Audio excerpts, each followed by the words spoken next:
Hello, Plymouth, Luke Pollard here. I'm your Member of Parliament. I've just left the House of Commons where the Prime Minister gave her latest statement on the Russian chemical weapon attack in Salisbury.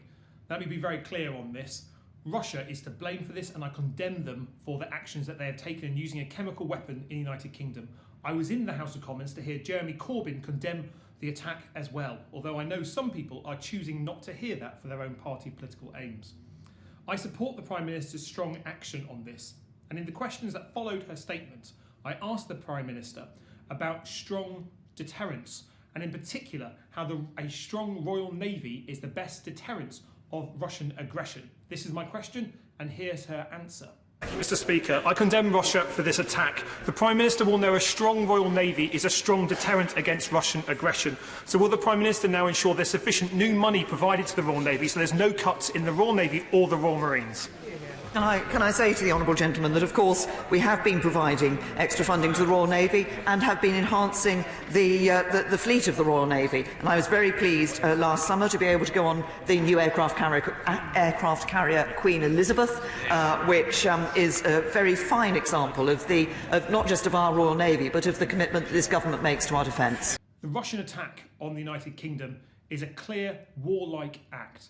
It's important that we collect all the evidence and are proportionate and cautious in our response, but we must be determined and strong at the same time. The questions that Jeremy asked, that was about collating the evidence together and working in collaboration and cooperation with our international partners, were the right questions to ask. It's important that this is not used for party political ends. In responding to a chemical weapon attack on the United Kingdom, I want to see cross-party strength in opposing Vladimir Putin. I want to see strong cross-party support for the measures the Prime Minister has outlined today, because Vladimir Putin respects power and strength, and the United Kingdom must make sure that we are projecting that power and that strength back at him.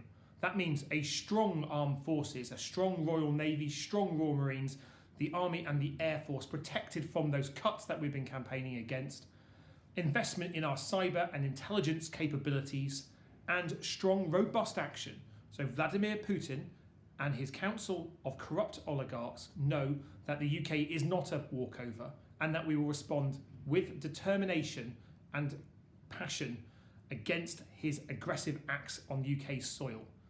We need to work with our international partners to do this, and I suspect that this story will run and run for many weeks to come as we understand more about the chemical weapons attack and more about Russia's response.